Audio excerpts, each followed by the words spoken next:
দিনাজপুরের পীরগঞ্জের বাবুনপুর গ্রামে বৈষম্যবিরোধী ছাত্র আন্দোলনে পুলিশের গুলিতে নিহত শহীদ আবু সাইদের বাড়িতে আসেন ঢাকা উত্তর মহানগর বিএনপির সাবেক সচিব ও বাংলাদেশ জাতীয় দলের সাবেক ফুটবলার মোহাম্মদ আমিনুল ইসলাম এবং উনার সাথে আরও অসংখ্য বিএনপির নেতাকর্মীরা শহীদ আবু সাইদের বাড়িতে পৌঁছায়।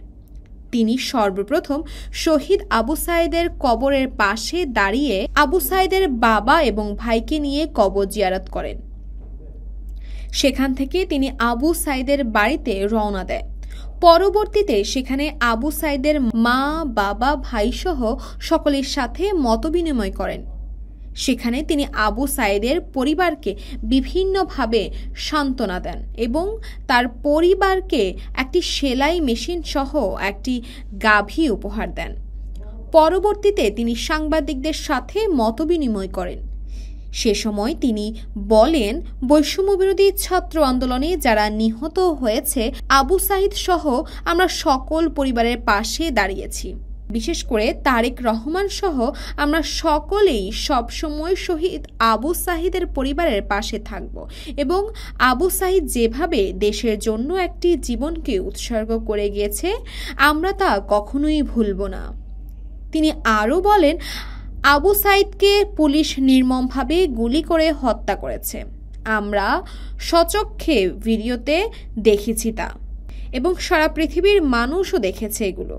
এখন বর্তমানে আওয়ামী লীগের কিছু চামচা এবং কিছু দালাল এগুলোকে ধামাচাপা দেওয়ার চেষ্টা করছে। তাদেরকে অবশ্যই আইনের আওতায় আনতে হবে এবং তাদের কঠিন বিচার নিশ্চিত করতে হবে।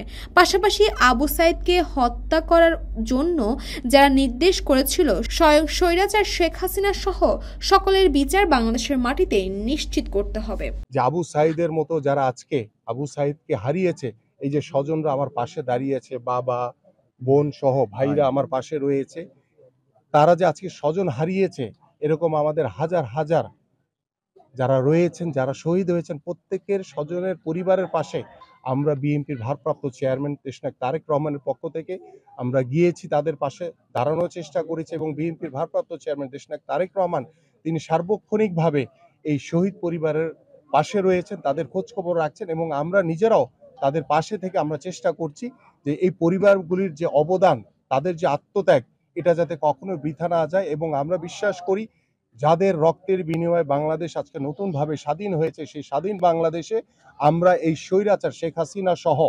বাংলাদেশের যারা এই স্বৈরাচারের পক্ষে যে মন্ত্রী এমপিরা ছিল, যারা আজ্ঞাবহ প্রশাসন ছিল, যারা গুলি করে হত্যা করেছে, তাদেরকে অবশ্যই বাংলাদেশের মাটিতে এনে তাদেরকে বিচারের আওতায় এনে তাদেরকে অবশ্যই বিচার করা হবে বাংলাদেশ, এবং প্রত্যেকটি রক্তের বিচার করা হবে ইনশাআল্লাহ। পাশাপাশি আবু সাইদকে হত্যা করার জন্য যারা নির্দেশদাতা, স্বয়ং স্বৈরাচার শেখ হাসিনা সহ প্রত্যেকের বিচার বাংলাদেশের মাটিতে হবে এবং এই বিচার কার্য সমাপ্তি না হওয়া পর্যন্ত আমি সহ আমাদের সকল নেতৃবৃন্দ এবং বিএনপির ভারপ্রাপ্ত চেয়ারম্যান দেশনায়ক তারেক রহমান আবু সাইদের পরিবারের পাশে থাকবে ইনশাআল্লাহ। তাসপিয়া তাবাসসুম, এই সময়, ঢাকা।